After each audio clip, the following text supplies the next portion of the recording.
કેરળ બાદ 75 વર્ષમાં પહેલીવાર ચોમાસાની મહારાષ્ટ્રમાં 12 દિવસ પહેલા એન્ટ્રી થઈ ગઈ છે. હવામાન વિભાગના જણાવ્યા અનુસાર ગુજરાતમાં પણ ચોમાસું વહેલું પહોંચશે, ત્યારે મોટા ભાગના ખેડૂતોએ વાવણીની તૈયારીઓ શરૂ કરી દીધી છે. નમસ્કાર, હું છું કૃપાલસિંહ જાડેજા અને ગુજરાતથી ચોમાસું કેટલા કિલોમીટર દૂર છે અને શું મોન્સૂન બ્રેક આવશે કે કેમ અને અત્યારે વાવણી કરવી કે કેમ, તે તમામ પ્રશ્નોને લઈને વાત કરીએ ગુજરાતી પર. હવામાન વિભાગે આગામી 2 જૂન સુધી રાજ્યના મોટા ભાગના જિલ્લાઓમાં ભારે પવન સાથે તોફાની વરસાદની આગાહી કરી છે. એક તરફ ગુજરાતમાં હજુ ચોમાસું પહોંચ્યું નથી, ત્યાં ચોમાસા જેવો માહોલ ચોમેર જોવા મળી રહ્યો છે. અનેક જિલ્લાઓ પાણી થયા છે, ત્યારે ખેડૂતોમાં વાવણીને લઈને સૌથી મોટી અસમંજસ જોવા મળી રહી છે. આ વરસાદમાં વાવણી કરવી કે કેમ, તો આપને જણાવી દઈએ કે ચોમાસાની આ વર્ષે વહેલી શરૂઆત થઈ છે અને તે બાદ પણ તે ખૂબ ઝડપથી આગળ વધી રહ્યું છે. 25 મે સુધીમાં ચોમાસું મહારાષ્ટ્ર સુધી પહોંચી ગયું છે અને હાલ ચોમાસું ગુજરાતથી માત્ર 425 કિલોમીટર જેટલું દૂર હોવાની શક્યતાઓ છે.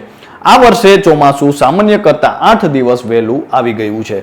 દક્ષિણ પશ્ચિમ ચોમાસું જે સામાન્ય રીતે દર વર્ષે 20 મેની આસપાસ અંદમાન અને નિકોબાર અને 1 જૂનની આસપાસ કેરળમાં પહોંચતું હોય છે, આ વખતે 13 મેના રોજ નિકોબારમાં પહોંચ્યું. આ અગાઉ 2009માં ચોમાસું વહેલું પહોંચ્યું હતું.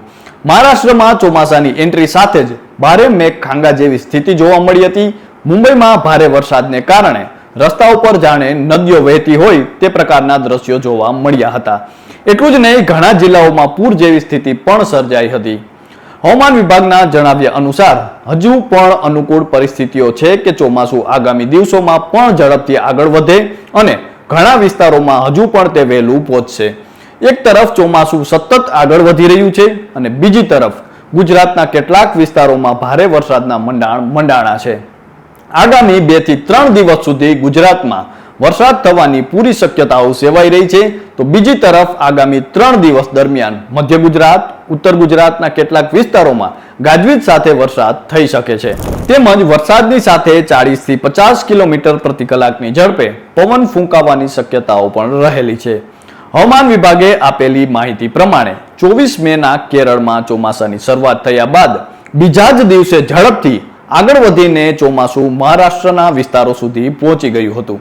જે બાદ 26 મેના રોજ ચોમાસું હવે મુંબઈ સુધી પહોંચી ગયું છે અને આગામી દિવસોમાં હજુ પણ આગળ વધીને મહારાષ્ટ્ર, આંધ્રપ્રદેશ, તેલંગાણાના રાજ્યના ઘણા વિસ્તારોમાં પહોંચી જશે અને હવામાન વિભાગનું કહેવું છે કે ચોમાસું હજુ પણ ઝડપથી આગળ વધે તેવી પૂરી શક્યતાઓ છે અને આગામી 2 થી 3 દિવસમાં મહારાષ્ટ્રના વધારે વિસ્તારો, કર્ણાટકના બાકી રહેલા વિસ્તારો, તેલંગાણાના ઘણા વિસ્તારો ઉપરાંત આંધ્રપ્રદેશના પણ બીજા ઘણા વિસ્તારોમાં ચોમાસું પહોંચી જશે. તો બીજી તરફ એવું પણ કહેવામાં આવી રહ્યું છે કે આગામી કેટલાક દિવસોમાં ગુજરાતમાં અનેક જિલ્લાઓમાં વરસાદી માહોલ રહેશે, પરંતુ ત્યારબાદ તેનું જોર ઘટી શકે છે.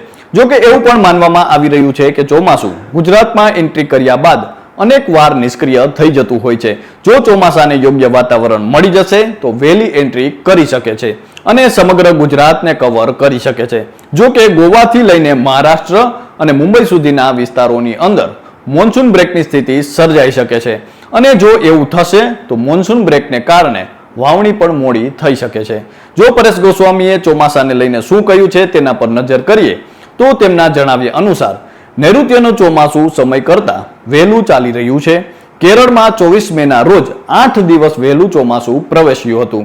26 મેના રોજ તે મહારાષ્ટ્ર પહોંચ્યું હતું અને સમય કરતાં વહેલું ચોમાસું ચાલવાનું મુખ્ય કારણ ગોવાથી દક્ષિણ પશ્ચિમમાં બનેલી એક સિસ્ટમ છે.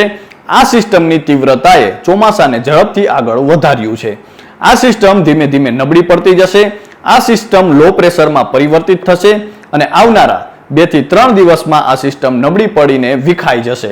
આમ 2-3 દિવસમાં ચોમાસું સતત આગળ વધતું રહેશે, પરંતુ આ સિસ્ટમ વિખાઈ ગયા બાદ અરબી સમુદ્રમાં એવી કોઈ સિસ્ટમ સક્રિય નથી જેના કારણે મહારાષ્ટ્ર સુધી ચોમાસું પહોંચી નિષ્ક્રિય થઈ જાય અને મોન્સૂન બ્રેકની સ્થિતિ સર્જાય તેવી શક્યતાઓ હાલ દેખાઈ રહી છે. ભલે મહારાષ્ટ્ર સુધી ચોમાસું વહેલું આવ્યું હોય, પરંતુ જો આપણા અનુમાન મુજબ ત્યાં આવીને ચોમાસું નિષ્ક્રિય થઈ જશે તો ઓછામાં ઓછા 10 થી 15 દિવસ સુધી કોઈ વરસાદી એક્ટિવિટી જોવા નહીં મળે.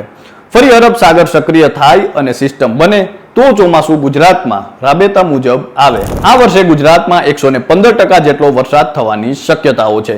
જો કે ટકાવારી કરતા ચોમાસાનો વરસાદ કૃષિ પાકને જરૂર હોય તેવા સમયે થાય તો ઓછા વરસાદમાં પણ કૃષિ પાક સારા થતા હોય છે. વરસાદની આ સંભવિત પેટર્ન વચ્ચે હવામાન નિષ્ણાંત પરેશ ગોસ્વામીએ જણાવ્યું છે કે ચોમાસાના મુખ્ય કૃષિ પાકો મગફળી, કપાસ અને દિવેલા તેમજ અડદ, મગ, તલ અને શાકભાજીનું પણ વાવેતર થતું હોય છે. જો કે શાકભાજી અમુક વિસ્તારોમાં જ થાય છે. ચોમાસાની દ્રષ્ટિએ આ વર્ષે કપાસ અને મગફળી સહિતના બધા પાક માટે સારું રહેશે. હવે આજની આગાહીની જો વાત કરીએ તો આજે અમદાવાદ અને ગાંધીનગરમાં ગાજવીજ સાથે હળવા વરસાદની આગાહી છે, જેમાં સાબરકાંઠા, અરવલ્લી, મહીસાગર, દાહોદ, પંચમહાલ, છોટાઉદેપુર, નર્મદા, તાપી, ડાંગ, નવસારી, વલસાડ, દમણ, દાદરાનગર હવેલીમાં ભારે વરસાદની આગાહી છે. તો બીજી તરફ સુરેન્દ્રનગર, રાજકોટ, બોટાદ, અમરેલી, ભાવનગરમાં હળવા વરસાદની આગાહી કરવામાં આવી છે.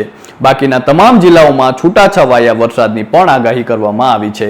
રાજસ્થાન તરફ સાયક્લોનિક સર્ક્યુલેશન અને વરસાદની ટ્રક સક્રિય થતા વરસાદની આગાહી કરવામાં આવી છે. હવે હવામાન નિષ્ણાંત અંબાલાલ પટેલે કરેલી આગાહી પર નજર કરીએ તો આજે રાજ્યમાં ભારે વરસાદની આગાહી કરવામાં આવી છે. અંબાલાલ પટેલે આગાહી કરતા કહ્યું છે કે 10 જૂન સુધી ગુજરાતમાં ચોમાસું પ્રવેશ કરી શકે છે, જેમાં દક્ષિણ અને મધ્ય ગુજરાતમાં ચોમાસું પહેલા પ્રવેશ કરશે અને આ સાથે તેમણે આગાહી કરી છે કે 28 થી 30 જૂન સુધી મહારાષ્ટ્રના ભાગમાં ભારે વરસાદ થઈ શકે છે. આ સાથે વલસાડ સહિત દક્ષિણ ગુજરાતના ભાગોમાં ભારે વરસાદ થવાની શક્યતાઓ છે. આ સાથે દક્ષિણ સૌરાષ્ટ્રના ભાગમાં પણ ભારે વરસાદ થવાની શક્યતાઓ રહેશે. આ તરફ 30 અને 31 તારીખે ઉત્તર ગુજરાતના ભાગોમાં વરસાદ થવાની શક્યતાઓ છે. અંબાલાલ પટેલે 80 થી 90 કિલોમીટરની ઝડપે પવન ફૂંકાવાની પણ આગાહી કરી છે. જો કે આગામી 3 દિવસ સુધી વરસાદનું જોર વધારે રહેવાની સંભાવના છે અને તે બાદ વરસાદનું જોર ઘટે તેવી શક્યતાઓ છે. એટલે હજી ગુજરાતમાં ચોમાસાની તારીખ માટે થોડા દિવસની રાહ જોવી પડી શકે છે.